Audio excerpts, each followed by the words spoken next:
you. The honourable member for Battle River Crowfoot. Mr. Speaker, many Canadians, including 3 strong, enterprising women in my riding, have been unceremoniously put on indefinite leave without pay by these Liberals.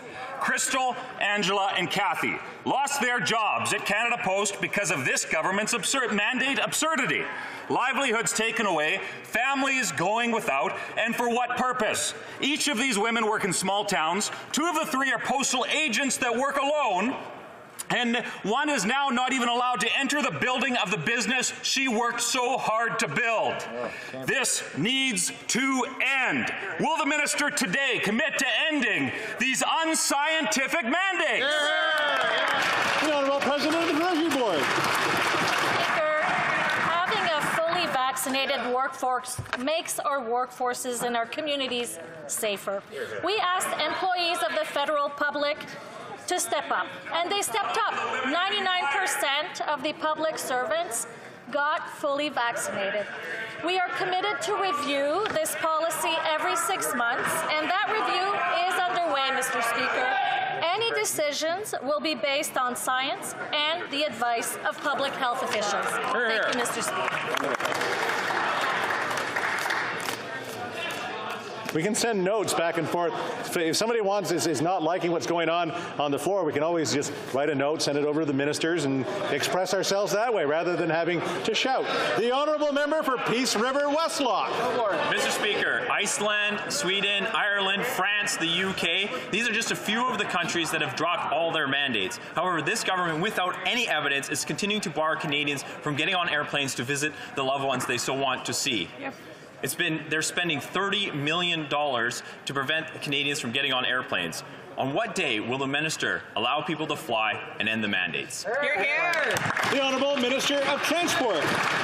Speaker, I want to thank my colleagues for reminding Canadians of how many countries have put together a mandate to protect the health and safety of travellers, of those who work in the travelling sector. Mr. Speaker, everything we've done so far is intended to protect the health of Canadians.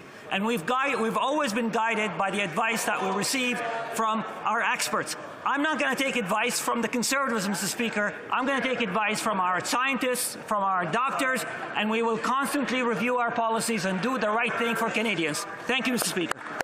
The honourable member for Renfrew, Nipissing, Pembroke. Mr. Speaker, the Prime Minister claimed the only way out of the pandemic was through vaccination. Now, the point of vaccination is to induce an immune response. Immune response can also be measured through antibody testing, but the government won't accept those tests. Instead, the government continues to deny travel to those who haven't had the shots, but who do have a strong immune response due to previous infection. When will the Prime Minister end his cruel and inhumane travel bans on Canadians? The Honourable Minister of Transport. Mr. Speaker, talking down vaccine does not help Canadians, nor does it help our health and safety in Canada. Mr. Speaker, many Conservative Party members were against vaccines when all doctors were saying vaccines were the right thing for Canadians.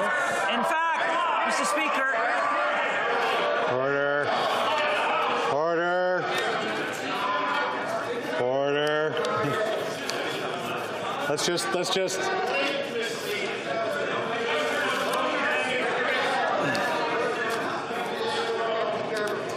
We're ready? All right. The Honourable Minister of Transport. Mr. Speaker, notwithstanding the Conservatives' noise, I'm going to tell you that we are going to continue to do whatever we can to protect the health and safety of Canadians, the travellers, and those who work in the travelling sector. We are always reassessing these decisions, Mr. Speaker. We don't make these decisions lightly. We know that they are important, and we will continue to be guided by science, Mr. Speaker. The honourable member for Sudbury.